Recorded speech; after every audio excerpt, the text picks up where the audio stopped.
watu wako na experience ya kutosha na utajifundisha mengi na utajua kabla muda si mrefu sana. Karibu sana ndani ya bunge la Senate. Senator Bone. Thank you, Mr.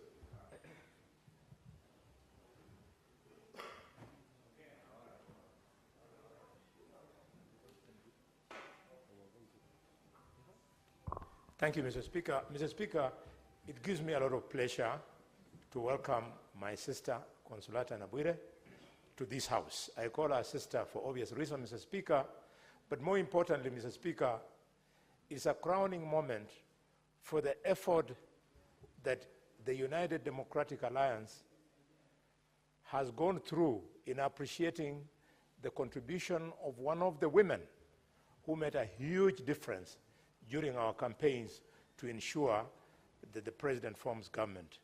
I congratulate her and hope that she's going to be a success. The only comment I would like to direct to her is that your entry into the House, besides being deserved as a nomination, arose from a decision on your predecessor, which called into question, Mr. Speaker, the issue of integrity when you are a member of this House. Coming at this time, when the integrity of Parliament is under the microscope, I hope everybody will realize that institutions of Kenya are greater than any Kenyan, despite the office of whoever that Kenyan is. Senator for Nairobi City County. Thank you, Honorable Speaker. Sister from Bungoma. Honorable Speaker, the joke is told that Bungoma has 2 senators. Now,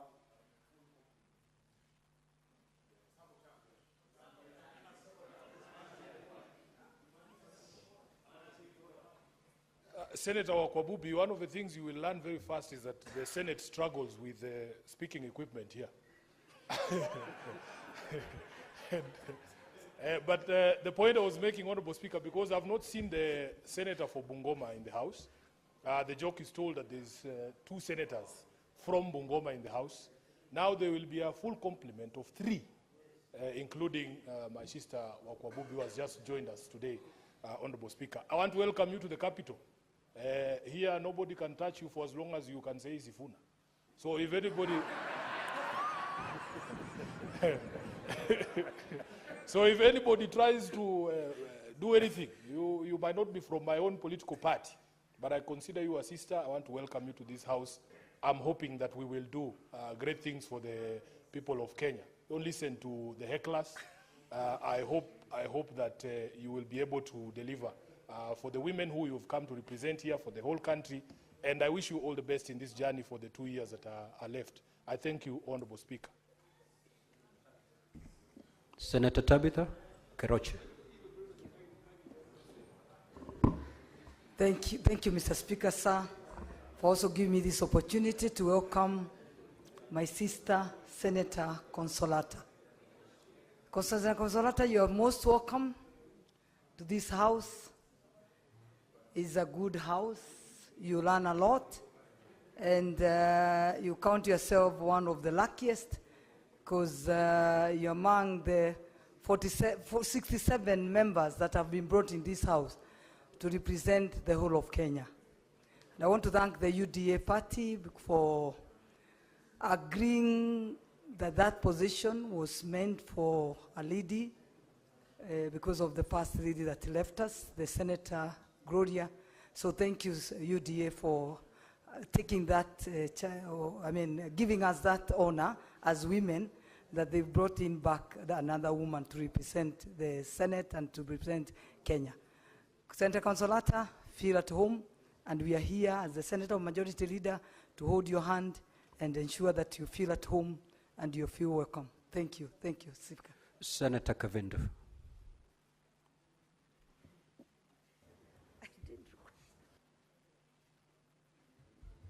Thank you, Mr. Speaker, for giving me this opportunity to welcome our sister Consolata to this House. Karibu sana. Let us do the work and serve Kenyans with all dedication. Thank you, Mr. Speaker. Senator Mungatana.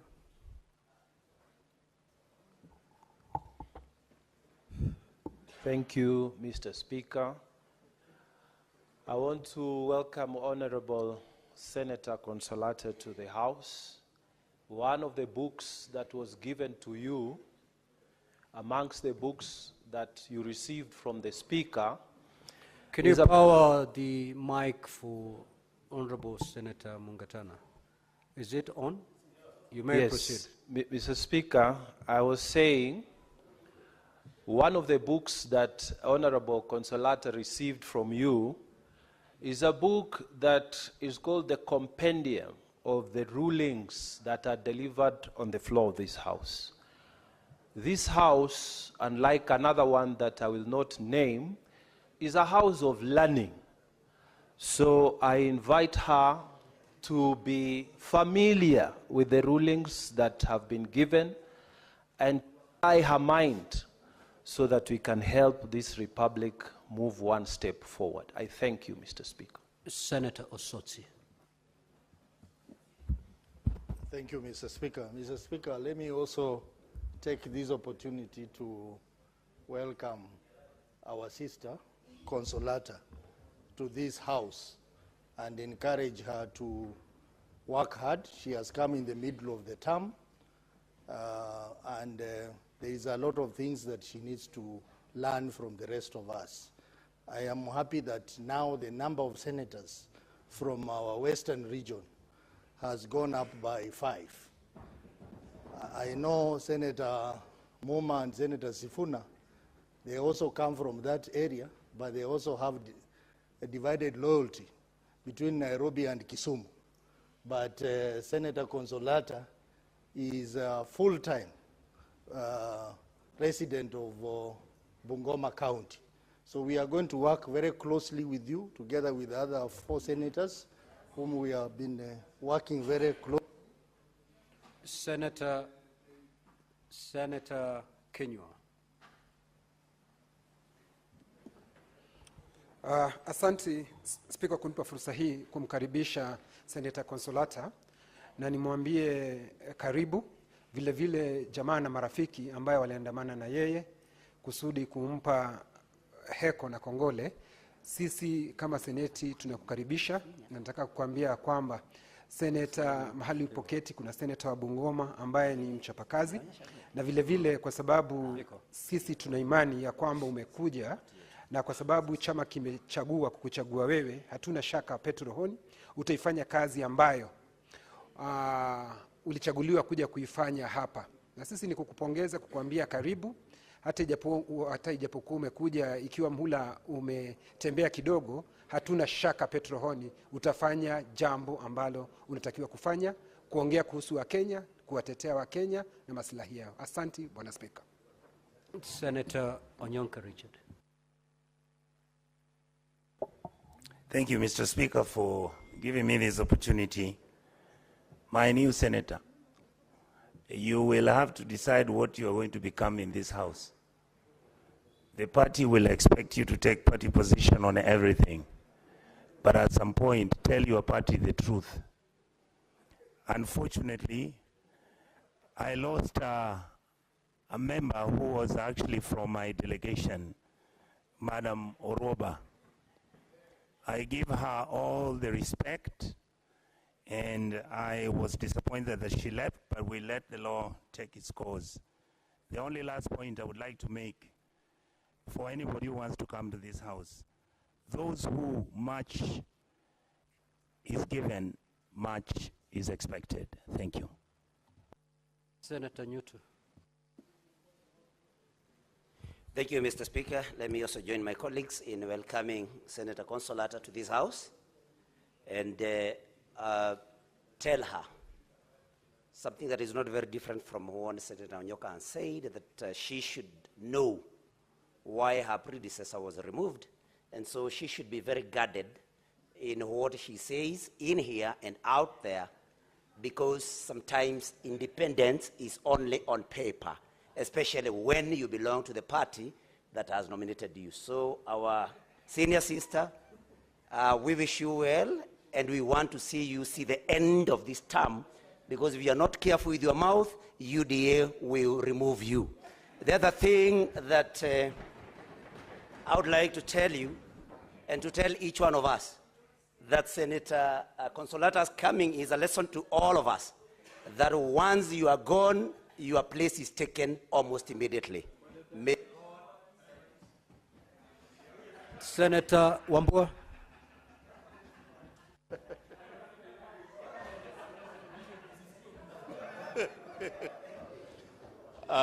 I thank you, the Speaker. I want to take this opportunity, the Speaker, to welcome my cousin, Senator Consolata, to the Senate. When Senator Alwale stood here, and Senator Ososi, and they are very happy that their community is gaining numbers. I'm seated next to Senator Nyamira, and he is mourning that they have lost a number. I've tried to persuade him, Mr. Speaker, to catch your eyes to say something. The state of mourning is too high. You just can't say anything. But all in all, Mr. Speaker, for us,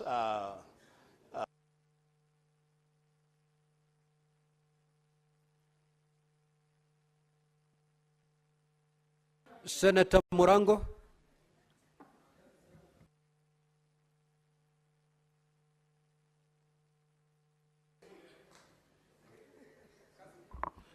Asante sana Mstahiki Spika. Yangu itakuwa ni machache sana. Kwanza ningemwambia Senator Consolata afuate falsafa ya tateti. Tangaza msimamo wako kama seneta, tetea waliokuleta hapa na utumikie wale ambao wamefanya uletwe hapa. Mstahiki Spika, hiyo ni muhimu kwa sababu katika kiti ambao na keti ilikuwa na keti na Senator Gloria, na kwa muda nadhani seneti ilijaribu kung'ang'ana na yeye sana kuhakikisha kwamba amekaa hapa, lakini kwa sababu riziki haivuti kwa kamba, imemleta hapa Consolata ambaye tuko naye siku ya leo. Nadhani tutakuwa tunampatia kila anachohitaji katika nyumba ya seneti, na sana sana tulikuwa tunaongea pia na Senator Mofa ambaye amekuwa ni mzuri sana mnasi katika bunge hili la seneti, ampatie mwelekeo hata zaidi. Asante sana. Senator Mogeni.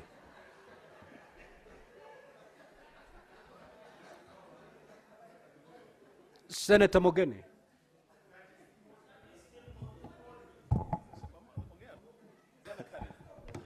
You know, I want to welcome my colleague Senator.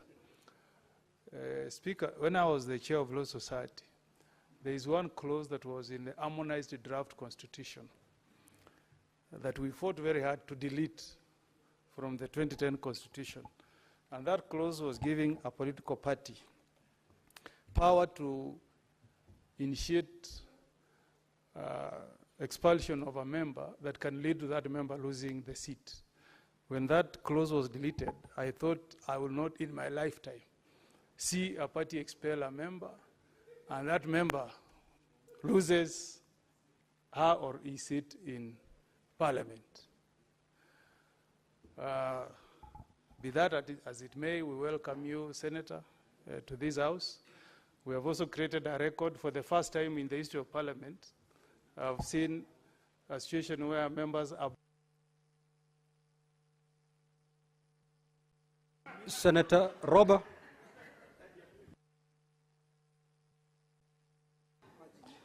Asante sana Mstahiki Spika. Kwanza nataka kumshukuru Mwenyezi Mungu kwa kumpa dada yetu Consolata nafasi hii. Ya pili nataka kushukuru muungano ya walio wengi kwa kumteua yeye kuweza kumpatia fursa ya kuja katika hii nyumba, na tunamtakia kila la kheri inshallah, na kama wenzake waliopo hapa mbele yake tutakupatia tutakuunga na kukushikilia kuhakikisha kwamba umeweza kukaa vizuri katika bunge la Seneti. Asante. Now we shall end it there, honorable senators, and allow me to make this communication. Honorable senators, I welcome you to this special sitting of the Senate. This sitting has been necessitated by urgent legislative business which requires to be dispensed with in accordance with the Constitution and statutes. On the request of the Senate Majority Leader, vide letter reference number SEN/MLS/CO into brackets 28 dated the 18th of August 2025, and with the support of the requisite number of senators, I did appoint today, Wednesday 20th of August 2025, as a day for a special sitting of the Senate. The appointment was made via Kenya Gazette Notice number 11450, dated the 18th of August 2025. In the Kenya Gazette Notice, I indicated that the business to be transacted at the special sitting shall be the following. A, swearing in of Consolata Nabwire Okwabubi, a senator elected pursuant to Article 98(1)B of the Constitution, which has just happened.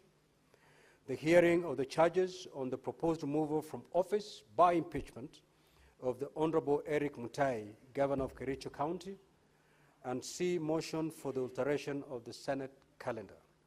Now, honorable senators, in accordance with Standing Order 35, the business specified in the Gazette Notice referred to above and outlined in the order paper shall be the only business before the Senate during the special sitting, following which the Senate shall stand adjourned until Tuesday, 9th September 2025 at 2:30 p.m. pursuant to the Senate calendar. I thank you.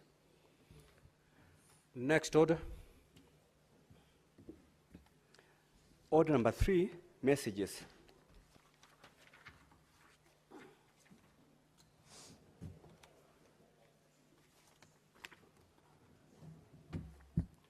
Take your seat, Senator Boni.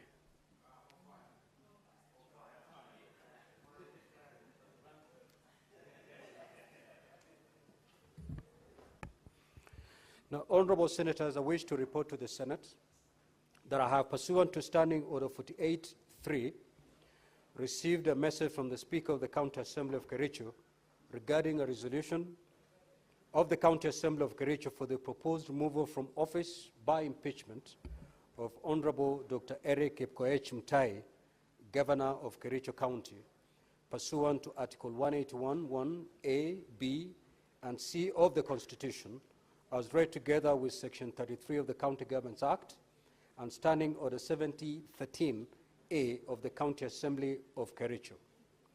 The message, which was conveyed to the Speaker of the Senate via the letter reference KCA/SP/3 Volume 1 into brackets 39, dated Friday 15th of August 2025, signed by the Speaker of the County Assembly of Kericho and received in my office on Monday 18th of August 2025, listed the following grounds of impeachment against the Governor. 1, gross violation of the Constitution and other laws. Allegation number 1, misappropriation and misallocation of county finances. The particulars of this allegation are that the Governor engaged in various acts of gross violation of Articles 10, 183, and 201 of the Constitution, Section 102 and 109 of the Public Finance Management Act, Cap 41(2)A, and the provisions of the Kericho County Rating Act number 5 of 2029 by doing the following. A, authorizing the misappropriation and misallocation of county finances through fictitious payments for goods, services, and works which were never delivered or only particular or partially done, totaling to 85,704,522.90. This included irregular claims such as maintenance of 15 residential houses, undelivered agricultural inputs like soya beans and maize germ, and overpriced supplies, including sodas allegedly bought at 500 shillings per bottle, tissue paper at 2,750 shillings per bale, and hand towels at 3,600 shillings apiece. Payments amounting to Kenya shillings 172,715.60 were also made to companies without supporting documents, including Mengro Products Limited, Hildama Construction, Brisac Construction, Prospera Ventures, and IBM Pro Construction. In some cases, contractors were paid twice from retention accounts for works completed more than 5 years ago. Number 2, contravening procurement laws by failing to establish tender opening committees, neglecting to seek professional opinions, splitting contracts to avoid open tendering, and failing to conduct market surveys. This resulted in exorbitant pricing of goods and services, which are often paid for in advance despite the county accumulating pending bills amounting to 1.1 billion. The County Assembly's ad hoc committee on alleged fictitious payments in its report tabled in August 2024 confirmed fraudulent documentation, forged signatures, and deliberate attempts to cover up theft. When these matters were exposed, the governor publicly dismissed the whistleblowers' claims. Number 3, overseeing the misappropriation of over 351 million under the National Agricultural Value Chain Development Project, funds intended to support farmers, cooperatives in all 30 wards were diverted, with only 19 wards benefiting. And even then, many received only substandard furniture and farm inputs without delivery notes or proof of quality. Procurement under the program was centralized and handled without transparency, in contravention of donor and statutory requirements. 4, presiding over irregularities under the financing locally led climate action FLOCA fund, where projects were distributed unfairly and based on nepotism. The governor ensured that his home ward of Chemosot alone received projects worth 21.7 million, while several other wards received none. Further, a number of the funded projects were defective, incomplete, or substandard, yet were recorded as fully complete. Number 5, launching the Equalizer Kazi Mtaani initiative on or about 31st of August 2023 and drawing county funds towards it without legislation to anchor the program, without approval by the County Assembly or the controller budget, and without public participation. A total of Kenya shillings 39 million was irregularly spent under this initiative without proper tendering, local service orders, or delivery of services. The Assembly's ad hoc committee report, which exposed these violations, was deliberately ignored by the governor. Number 6, misappropriation of funds under strategic intervention projects, SIPs.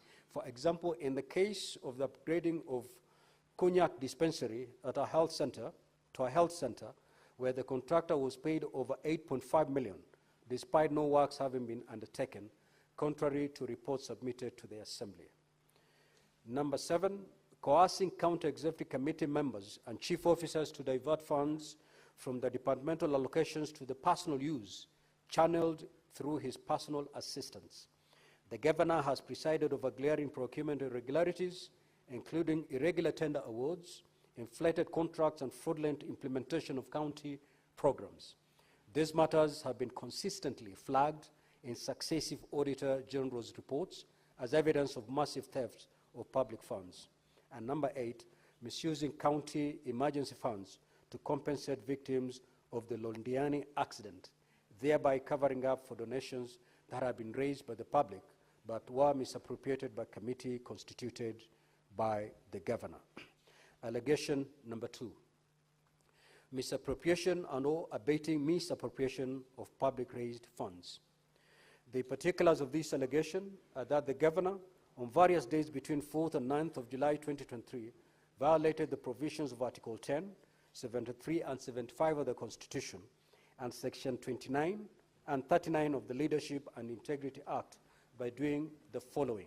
1, overseeing misappropriation of funds raised for the victims of the horrendous Londiani Junction accident tragedy, in which over 9 million of public raised funds were lost, and reneging on his undertaking to implement the report of the County Assembly Ad hoc Committee formed to probe misappropriation of the funds meant for the victims of the accident. Number 2, being personally and directly complicit in the flood award of direct tenders for service providers during the fundraiser and requiem mass of the victims of the accident. Number 3, failing to ensure that decision-making in the executive office of the county governor is not influenced by corruption, nepotism, and other callous and improper motives, hence failure to exercise objectivity and impartiality, thus violating Article 732B of the Constitution of Kenya.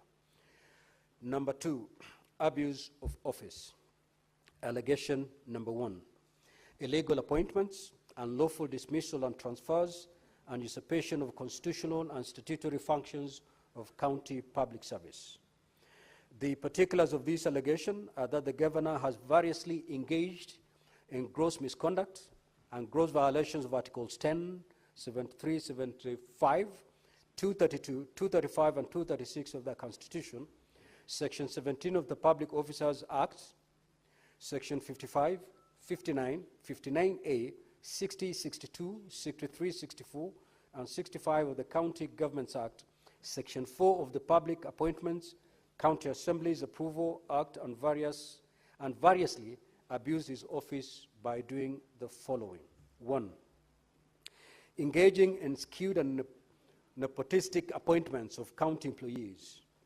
The governor hired his brother as a revenue clerk and confirmed his aide's wife as a nurse ahead of other long-serving contract nurses who were denied similar opportunities. These appointments were not only irregular, but also discriminatory, undermining the values of fairness, equity, and integrity in the public service. Number 2, illegally appointing a county attorney while a substantive office holder was still in place. This irregular appointment was challenged before the Employment and Labor Relations Court, which declared it unlawful, unprocedural, and unconstitutional, and further ordered the governor personally to pay costs of Kenya shillings 2 million. Number 3, politicizing public recruitment by causing the advertisement of vacancies for doctors, nurses, and ECD teachers, despite knowing that the county had no financial capacity to hire such staff. The process was later abandoned. Number 4, irregularly deploying health staff without any consultation with or authority of the County Public Service Board, creating confusion and disruption in the delivery of health services. And number 5, arbitrarily dismissing senior county officers, including 10 county executive committee members, 6 chief officers, 2 chiefs of staff, and other senior officers without just cause or due process. Allegation number 2, subversion, discrediting, and impeding of the oversight role of the county assembly.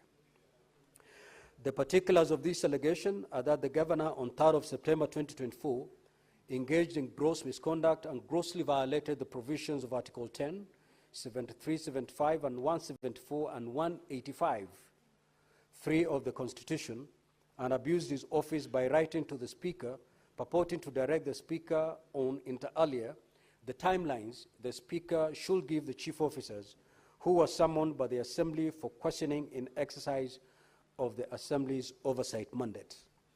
Number 3, gross misconduct. The particulars of this allegation are that the governor has repeatedly engaged in gross misconduct and gross violation of the provisions of Articles 10, 73, and 75 of the Constitution and Sections 29 and 34 of the Leadership and Integrity Act by doing the following. 1, leading an illegal land invasion and acting in contempt of court immediately after assuming office. The governor led a mob to invade private property belonging to Mr. Josiah Kiplagat Kogu in Kericho town, tearing its fence and designating it as a county dump site. This was done without the consent of the owner, without approval of the National Environment Management Authority, without gazettement by the county, and in defiance of subsisting court order. These actions amounted to contempt of court, blatant disregard for the rule of law, and exposed the county to damages and costs. Number 2, engaging in persistent bullying, intimidation, and harassment of county staff, thereby creating a toxic environment. The governor coerced officers, dismissed them arbitrarily without due process, and denied them the right to fair administrative action and hearing as guaranteed under Articles 41, 47, and 50 of the Constitution. Officers who did not conform to his directives were targeted, resulting in fear, despondency, and dysfunction within the County Public Service Board. Number 3, persistently using divisive, abusive, and unbecoming language in the conduct of his duties, contrary to the Leadership and Integrity Act. Such conduct has brought dishonor and disrepute to the office of the governor and undermined the values of Chapter 6 of the Constitution, which demands that state officers uphold integrity, dignity, respect for the people, and honor in the public service. Now, honorable senators, annexed to the letter convening the decision of the County Assembly were the following documents. 1, copy of approved notice of motion dated 6th of August 2025, laid on the table of the Assembly on Wednesday 6th August 2025, afternoon sitting. Number 2, certified copy of a list of members with signatures in support of a motion for removal of the Kericho County Governor by impeachment dated 6th of August 2025. Number 3, order papers for the Assembly sitting of Wednesday 6th of August 2025, afternoon sitting, on Friday 15th of August 2025, special sitting. Copy of the Gazette notice for special sitting of Friday 15th of August 2025. Certified Hansard reports for the Assembly sittings of Wednesday 6th of August 2025, afternoon sitting, and Friday 15th of August 2025, special sitting. Copies of letters dated 6th and 13th of August 2025, reference number KCA/SP/3 volume 1 into brackets 37, and KCA/SP/3 volume 1 into brackets 38, respectively, inviting the governor of Kericho to respond to the tabled impeachment motion.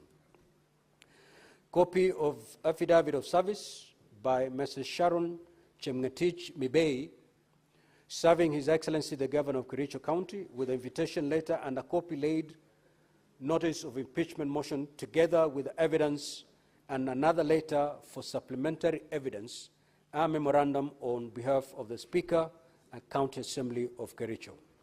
Certified copy of electronic voting extracts, 33 votes on the motion for the impeachment of His Excellency the Governor of Kericho County, held during the Assembly sitting of Friday 15th of August 2025. Documents tabled during the debate on the motion for removal of the Governor of Kericho County by impeachment. A, payment vouchers for lands, housing and physical planning department made to Denby Holdings Limited, Debray Ventures Limited, and Cranby Group.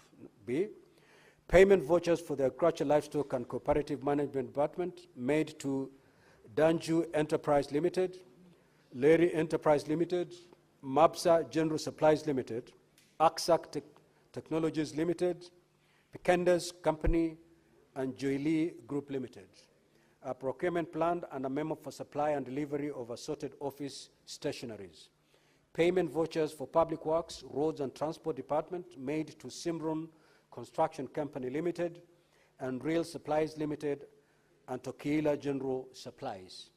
Payment vouchers for Finance Economic Planning Department made to 1 Alcraft Voucher, Roreki Limited, Danke Limited, Finch Focus Limited, and Jomax Holding Limited, and Benlock Ventures Limited.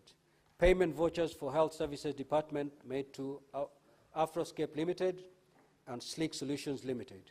Payment vouchers for Water, Energy, Environment, Forestry and Natural Resources made to Chebena Construction Supply and Rowley Ventures Limited. Report on pending bills by the Committee on Ad Hoc. Report of the Committee on Water Environment on FLOCA projects. NAF-CDP report by the Committee on Agriculture, Livestock and Fisheries. Ad Hoc Committee report on Kazi Mtaani. Report by the Department of Finance, Economic Planning, Strategic Interventions Phase 2, and 2 photos, 4 affidavits, 1 judgment and 1 ruling. Ad Hoc Committee report on Londiani incident, Auditor General's reports, Correspondence between the Governor and the Speaker dated the 20th of August 2024 and 3rd of September 2024. Advertisement for vacancies by County Public Service Board, an internal memo on redeployment of staff and the Health Service Department, a Facebook extract, and letters of termination. Ad hoc committee report on alleged fictitious payment, voucher for Mengro Products Limited, retention, other companies that are paid retention money, evidence of public participation as follows: an extract of standard newspaper advertisement for public participation on notice of motion for removal of Dr. Eric Kipkoech Mutai, Governor of County Government of Kericho, by impeachment. 2, a scanned memorandum and submissions received in response to the notice of motion for removal of Dr. Eric Mutai as Governor of Kericho County. Number 3, a public participation register for the collection of memorandum. And 4, a report on public participation. Governor's response and volume 1 and 2, Kericho County standing orders, flash disk containing video evidence, and 3 transcripts. Now, honorable senators, in terms of the way forward, following the reading of the charges against the governor, Standing Order 81B of the Senate, as read together with Section 33(3)B of the County Governments Act, give the Senate 2 options on how to proceed with this matter. The Senate may, A, by resolution, appoint a special committee comprising 11 of its members to investigate the matter, or B, investigate the matter in plenary. The Senate Majority Leader will, at the appointed time, during this sitting, give notice of motion for the establishment of a special committee. Should this motion be carried, the special committee will be required under Section 33(4) of the County Governments Act and Standing Order 82 of the Senate, standing orders, to investigate the matter and to report to the Senate on whether it finds the particulars of the allegations against the governor to have been substantiated. In the event that the motion for the establishment of a special committee does not pass, the fallback position is that the Senate shall proceed to investigate and consider the matter in plenary. In the event, I will appoint the dates on which the Senate will sit in plenary to hear and determine the charges against the governor. Honorable senators, to emphasize that when we come to the debate on the motion for the establishment of the special committee, debate on the motion shall be limited to the substance of the motion, principally whether or not to establish the special committee. It shall not be a debate on the substance of the impeachment or its merits, propriety, prudence, or even constitutionality or legality of the process that have preceded the submission of this matter to the Senate. It is therefore not permissible to deviate to any issues other than that motion before the Senate.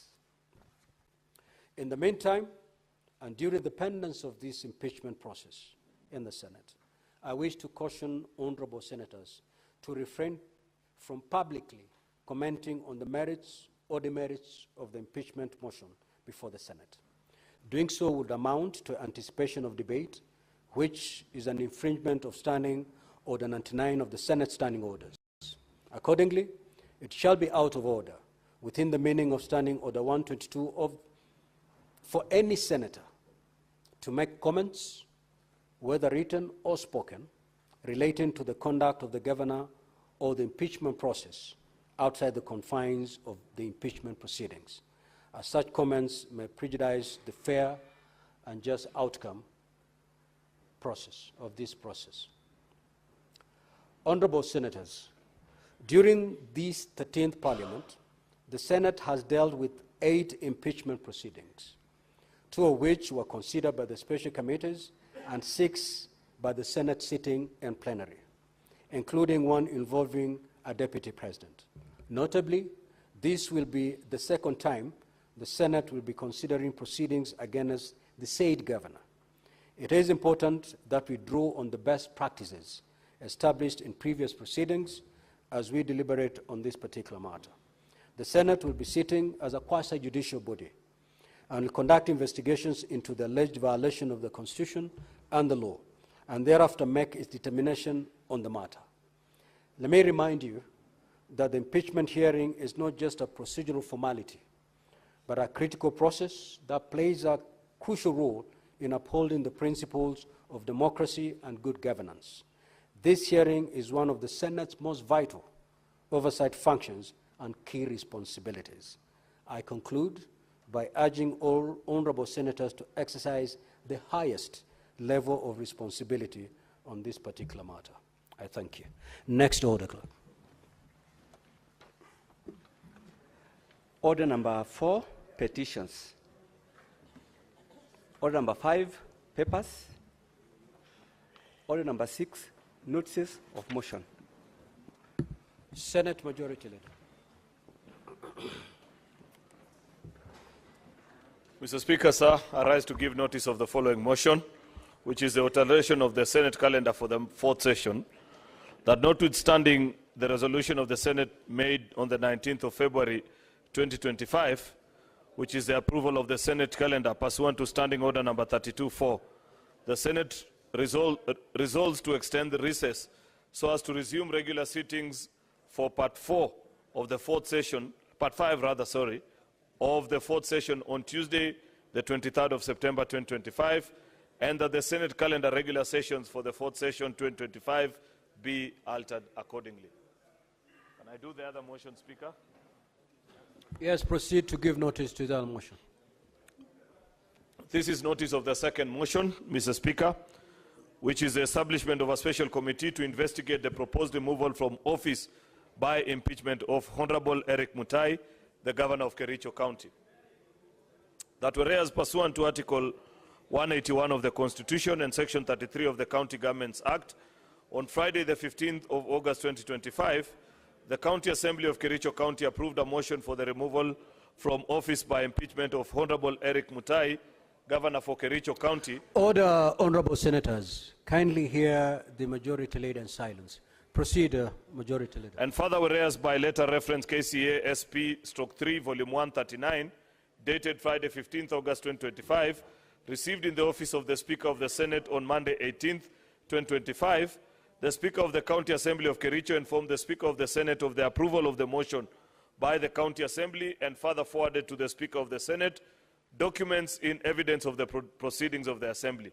And whereas pursuant to Section 33(3)(b) of the County Governments Act and Standing Order number 81(b)(1) of the Senate by resolution may appoint a special committee comprising 11 of its members to investigate the matter. Now, therefore, pursuant to Section 33(3)(b) of the County Governments Act and our own Standing Order number 81(b)(1), the Senate resolves to proceed on this matter by way of the establishment of a special committee to investigate the proposed removal from office by impeachment of Honorable Eric Mutai. Next order. Order number 7, questions and statements. Order number 8, motion, alteration of the Senate calendar for the 4th session. Majority Leader. Mr. Speaker, I rise to move this motion. I beg to move the motion that notwithstanding the resolution of the Senate made on the 19th of February 2025, which is the approval of the Senate calendar pursuant to Standing Order number 32(4), the Senate resolves to extend recess so as to resume regular sittings of Part 5 of the 4th session on Tuesday, the 23rd of September 2025, and that the Senate calendar regular sessions for the 4th session 2025 be altered accordingly. Mr. Speaker, as you are aware, we are supposed to be on recess until the 7th of September. But given rise, because of the special matter that is before us as a House, recess has been interrupted, Mr. Speaker. We are here today, and depending on how the House chooses to treat the next motion which we shall be moving, Mr. Speaker, we are likely to be seated again next week to consider that particular matter. Having done that, Mr. Speaker, then it passes by way of common logic that the work which committee is intended to carry out in these 2 weeks will actually be greatly interfered with. Many people interpret, Mr. Speaker, that recess is a time to rest only, but recess is a time for work as well. There are committees that had scheduled public participations bills that they wanted to consider. People wanted to visit with their constituents, Mr. Speaker. Therefore, in light of the fact that there has been a 2-week interruption, that is this week and next week, because you never know, Mr. Speaker, we have actually provided for the 3 days in the request that we made to you, because it has happened previously where, in consideration of impeachment hearings, Mr. Speaker, we have sat up to as late as 3 a.m., and therefore, just out of the abundance of caution, Mr. Speaker, we normally request for 3 days. That being the case, Mr. Speaker, it means that the whole of next week, again, this House will be sitting. And therefore, we sat at SBC this morning, deliberated, and felt that in the greater interest of the institution and the work that was to be carried out by members in these 2 weeks of recess, to further extend our recess by a further 2 weeks. And therefore, that is the basis of this motion. It's a fairly straightforward request, Mr. Speaker, which I want to ask the Leader of Minority, Senator Matzayo, to second, and then we can proceed with the other business. I thank you. I second.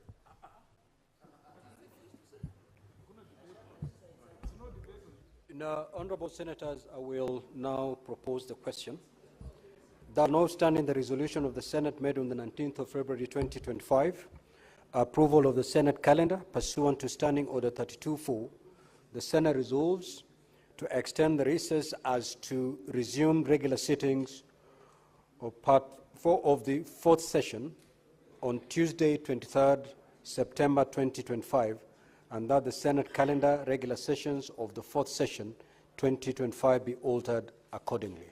Now, the floor is open for debate. With your concurrence, honorable senators, I may proceed to put the question. Very well.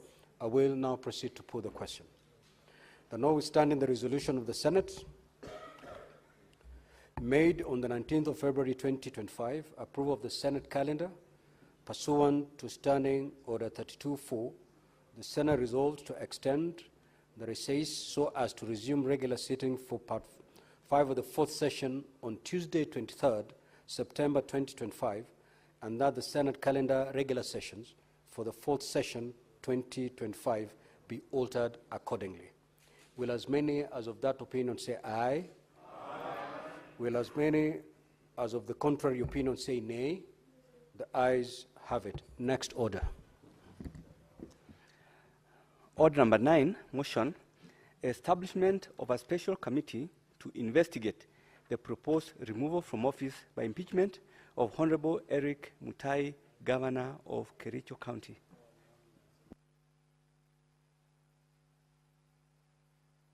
The majority leader.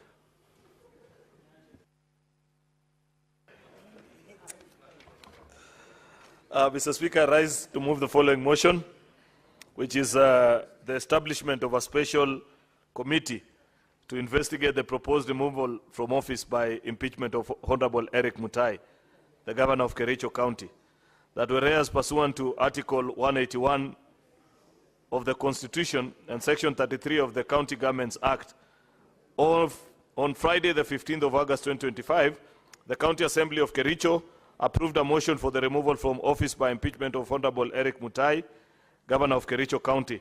And further, whereas by letter reference KCEA/SP/3, Volume 139, dated the Friday of 15th August 2025, received in the office of the Speaker of the Senate on the Monday, the 18th of August 2025, the Speaker of the County Assembly of Kericho informed the Speaker of the Senate of the approval of the motion by the County Assembly and further forwarded to the Speaker of the Senate documents in evidence of the proceedings of the Assembly.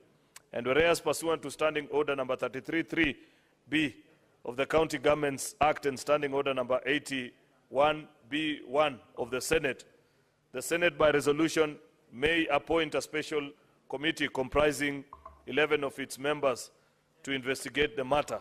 Now, therefore, pursuant to Section 33-3B of the County Governments Act and Standing Order number 81B1, the Senate resolves to proceed on this matter by way of establishment of a special committee to investigate the proposed removal from office by impeachment of Honorable Eric Mutai, Governor of Kericho County. Mr. Speaker, this is another procedure that members are now accustomed to, that every time we have an impeachment hearing, the House must make a decision whether to investigate by way of special select committee or by the plenary the matter that is before us. Mr. Speaker, I can already hear what people are saying, much as I'm not supposed to, including my good friend Senator Boni Alwale, who's asking me that in compliance with the conflicts of interest bill that is now a law to declare my interest in this matter. Mr. Speaker, I have no peculiar interest in this matter other than justice for the people of Kericho. Nothing else. Mr. Speaker, that is not a subject of debate at this point. And the majority whip, Mr. Speaker, should know that at this point, what we are discussing is whether to investigate this matter by way of committee or by plenary, Mr. Speaker. And we have pursued both ways in the past with almost near equal results. If you look at the statistics, if I'm not wrong, Mr. Speaker, this must be the 17th or 18th impeachment that you are considering. And almost all, Mr. Speaker, have been considered almost in equal number, some by way of special committee, and nearly an equal number also, Mr. Speaker, by plenary. And both routes have returned the two possible verdicts, which is either to confirm the charges, Mr. Speaker, or fail to confirm the charges in equal measure as well, Mr. Speaker. The point, Mr. Speaker, is that there is no process or route, Mr. Speaker, that is flawed. It is the members to determine which route they want to consider a particular matter. Therefore, Mr. Speaker, reading the mood of the House, because I've been in this House long enough, and I know when people are listening, and I know when they are not, Mr. Speaker. Mr. Speaker, I beg to move and request the leader of minority, Senator Justice Retired Stewart Mazayo, to second this motion. I thank you, Mr. Speaker.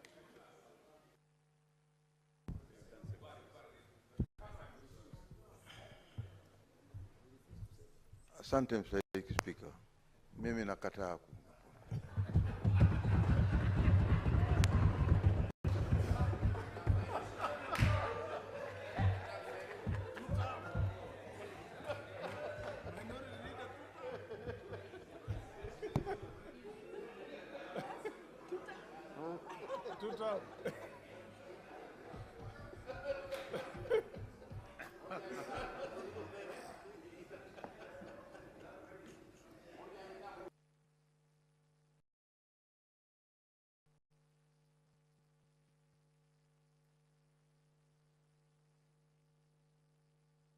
Order, order, honorable senators.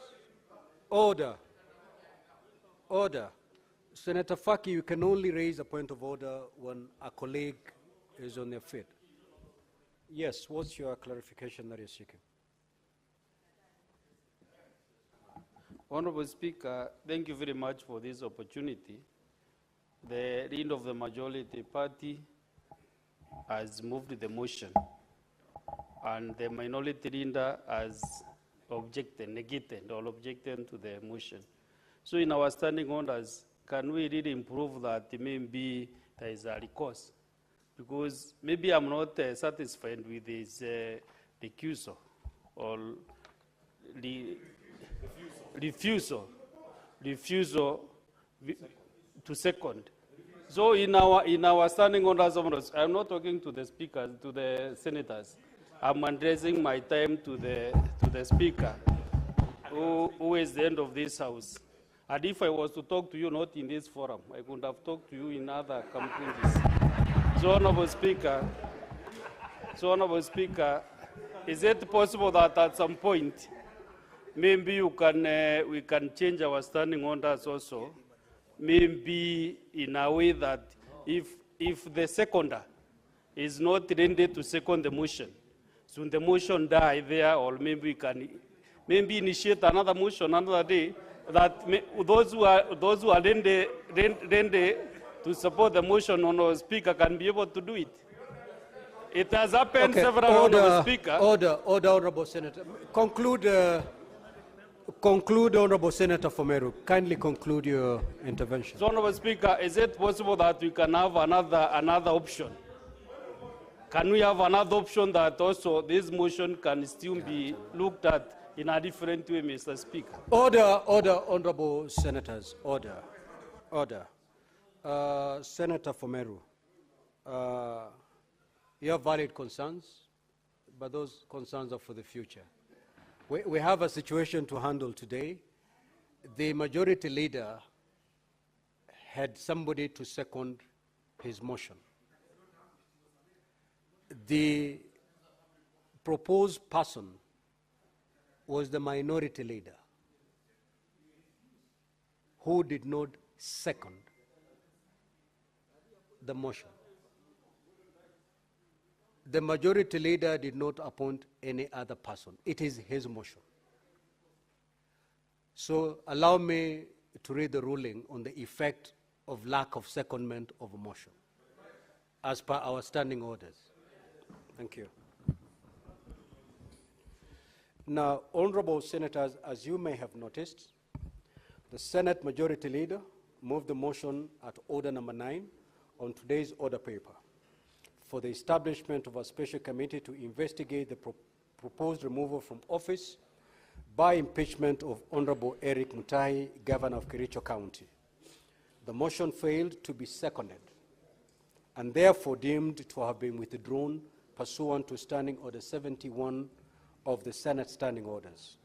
Now, honorable senators, as I communicated earlier by way of message, on the resolution of the Kericho County Assembly made on the 15th of August 2025 for the removal from office by impeachment of Honorable Eric Mutahi, Governor of Kericho County, Section 33(3)A of the County Governments Act and Standing Order 81B of the Senate provide that the Senate may, by resolution, appoint a special committee comprising 11 of its members to investigate the matter or investigate the matter in plenary. The motion having been withdrawn, the route of a special committee is abandoned. The Senate will proceed to investigate the proposed removal from office by impeachment of Honorable Eric Mutahi, Governor of Kericho County, in plenary pursuant to Section 33A of the County Governments Act and Standing Order 81B2. Now, honorable senators, at its meeting held today, Wednesday, the 20th of August, 2025, the Senate Business Committee considered the provisional dates for this investigation in the event that the matter was to be investigated in plenary. In line with the schedule of activities for an impeachment hearing in plenary, I hereby give the following directions. A, the clerk to issue invitation to appear to the parties on Thursday, 21st of August, 2025. B, the parties to file their responses with the office of the clerk of the Senate by Monday, 25th of August, 2025 by 5 p.m. C, the clerk to circulate documents received from the parties, including the plenary hearing program, to all honorable senators by close of business on Tuesday, 26th of August, 2025. And lastly, the Senate shall then investigate the matter in plenary on Wednesday, 27th of August, 2025, Thursday, 28th of August, 2025, and Friday, 29th of August, 2025. The Senate is hereby accordingly guided. Thank you.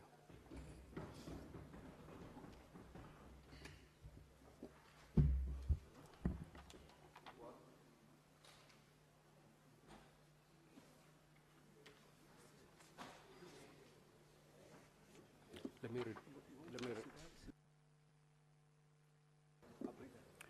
Now, honorable senators, I have a further communication to make. I would like to acknowledge the presence in the Speaker's Gallery this afternoon of Ms. Carol Ann Nicolen Esterhuizen, a Director of Legal Services from the National Assembly of the Republic of Namibia, and Andrew Kiprop Kaimugul, a student from the Moi High School, Kabarak. They are in the Senate for benchmarking and study visit, respectively. Now, honorable senators, in our usual tradition of receiving and welcoming visitors to Parliament, I extend a warm welcome to them, and on behalf of the Senate and on my own behalf, wish them a fruitful visit. I will call upon Senator Boni to extend a word of welcome, and also Senator Eddie Okech to do likewise. Mr. Speaker, thank you for the honor. We all know the great history of Namibia and the people of Namibia. It is therefore my pleasure, Mr. Speaker, to welcome the young lady, and I hope that she's going to be able to meet her expectations here in Kenya. Welcome, and thank you, Mr. Speaker.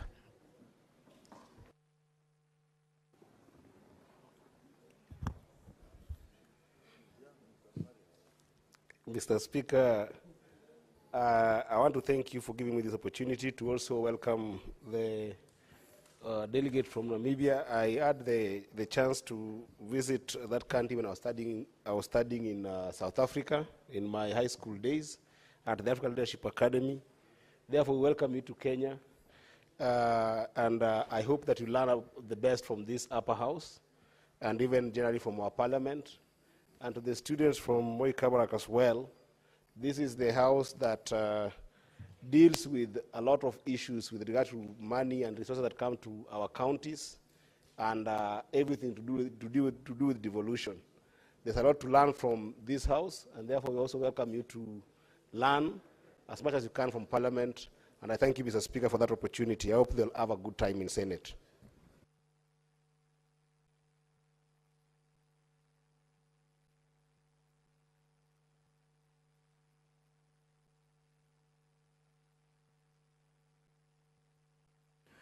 Now, honorable senators, I have another communication to make.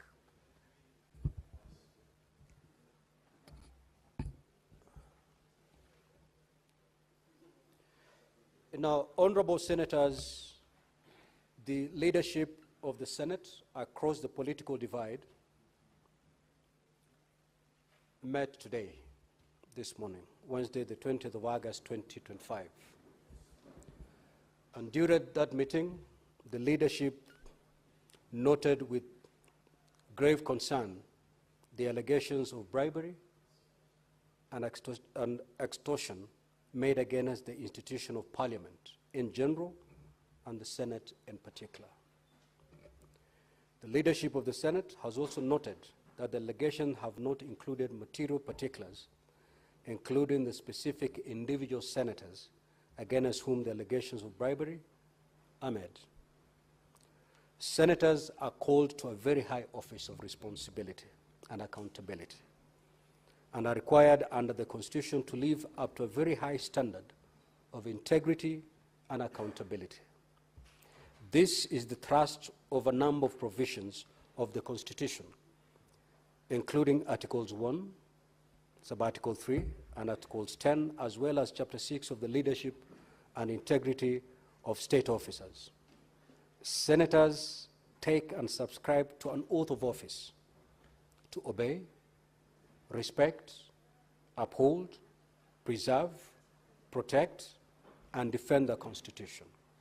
It follows, therefore, that allegations of bribery and extortion made against senators merit the most urgent and deliberate action and intervention. Honorable senators, to fight corruption requires a systematic and integrated approach in which all organs of the government collaborate and cooperate to the extent of their respective spheres. To this end, while there exist constitutional and statutory agencies for preventing, detecting, and prosecuting corrupt acts, and while the judiciary adjudicates on such matters, the legislature too has robust mechanisms for addressing the vice.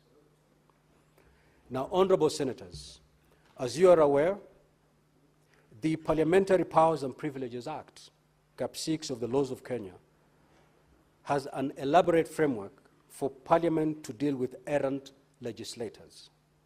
Section 15, subsection 5 of this Act mandates the Committee of Powers and Privileges, which is chaired by the Speaker, either of its own motion or as a result of a complaint made by any person, to inquire into the conduct of a member whose conduct is alleged to constitute breach of privilege in terms of Section 16 within 14 days of receipt of that particular complaint, and to make recommendations to the House for its appropriate action.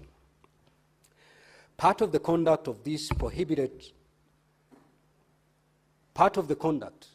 that is prohibited under this Act includes improper influence of members of Parliament, fraud, intimidation, offer or promise of any inducement or benefit of any kind of a member in the performance of the member's functions. It is prohibited for members to solicit, receive, or accept any fee, compensation, gift, reward, favor, or benefit of any kind for undertaking or for going to undertake their functions. Honorable Senators, for the Senate to invoke this framework, it is most helpful that the information available to the executive and other organs and agencies or other persons is shared with the Senate. As the Speaker of the Senate, I have not received any complaint or information relating to bribery or extortion or any other corrupt practice against a senator from a member of the executive, ministries, department, or agencies of government, a governor, or other county government agencies. If I do receive such complaint, I am obligated and I will take the necessary stern action without delay. Now, honorable senators, concerns have also been expressed about the manner in which Senate has prosecuted its mandate relating to the impeachment hearings for the proposed removal of state officers. The conduct of the Senate in matters impeachment is a matter of public record. It does not show any consistent pattern of acquittal or confirmation of impeachment charges. Of the 19 impeachment proceedings that the Senate has undertaken since 2014, in 8 instances, the Senate has found the charges against the state officer to have been substantiated and has confirmed the impeachment. While in 9 instances, the Senate has found the charges not to be substantiated and has not confirmed the impeachment against the state officers. Notably, in 2 instances, the Senate has dismissed the proposed impeachment for failure to meet the threshold of the law. The Senate has conducted the impeachment proceedings in accordance with the Constitution and the laws and has made its determination on the basis of the evidence and the law. I repeat, the Senate has conducted the impeachment proceedings in accordance with the Constitution and the law and has made its determination on the basis of the evidence and the law. In respect, as in the matters, in this respect, as in the other matters, the Senate welcomes information of any evidence of inducement or other impropriety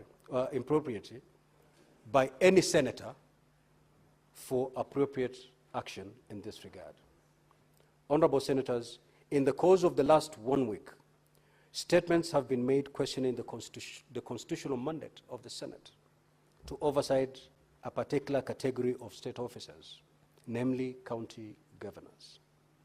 It has been contended that the oversight role of the Senate should be limited to the national government and that oversight over county governors is a preserve of county assemblies.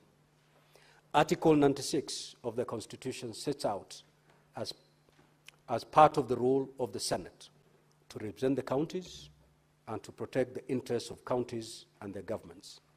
Article 96, subarticle 3, is explicit that the Senate determines the allocation of the national revenue among counties as provided for in Article 217 of the Constitution and exercises oversight over national revenue allocated to county governments.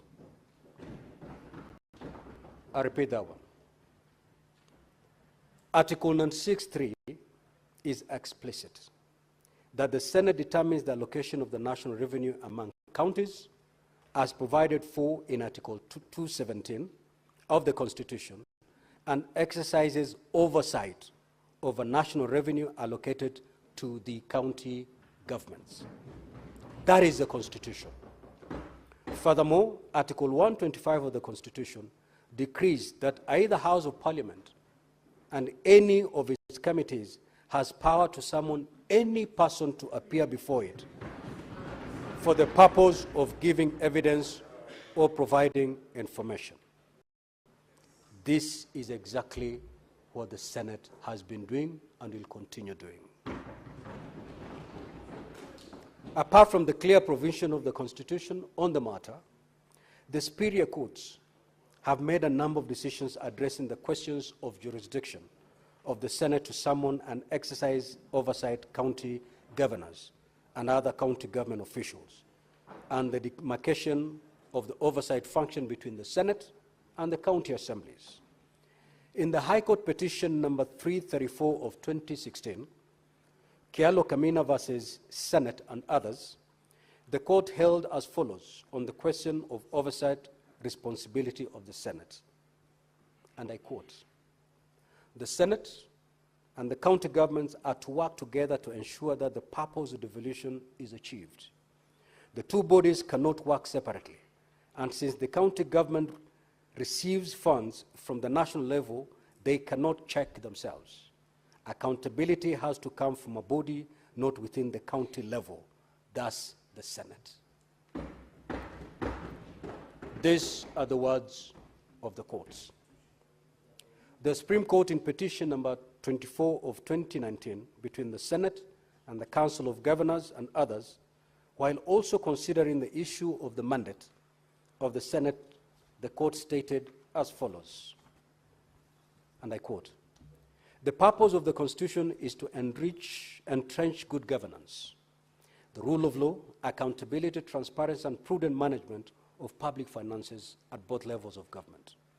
Such grand purpose cannot be served if either the Senate or county assemblies begin to develop centers of oversight influence. In this regard, the county assemblies provide the first tier of oversight, while the Senate provides the second and final tier of oversight." This is a pronouncement by the court. In the end, the Supreme Court held that in the performance of its oversight role over county revenue, the Senate has powers to summon county governors to answer any question or provide and requisite information. On this matter of the oversight jurisdiction of the Senate, therefore, the Senate cannot yield or concede. Unless the Constitution is amended, the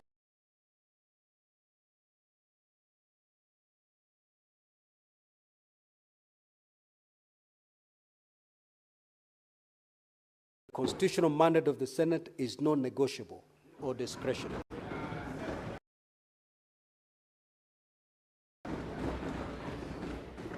It is a solemn trust it vested on the Senate, while the Senate will continue to discharge faithfully and without fear or favor.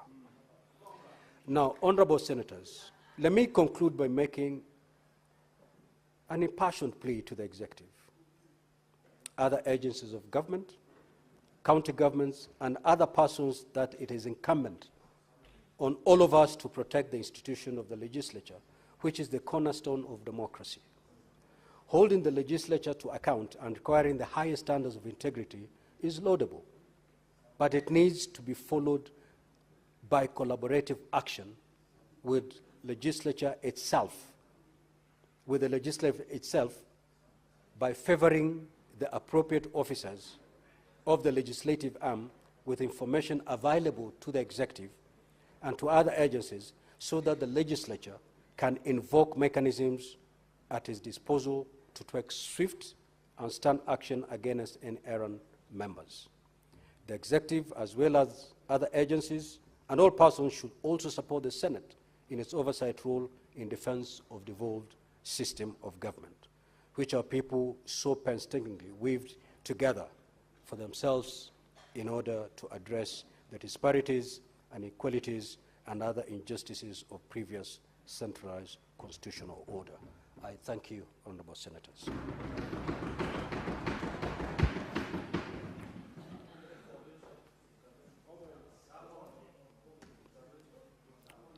Yes, honorable senators, I thought I was very elaborate in this communication. So let's leave it there, honorable senators. Let's leave it there. Yes, honorable senators, the up rising.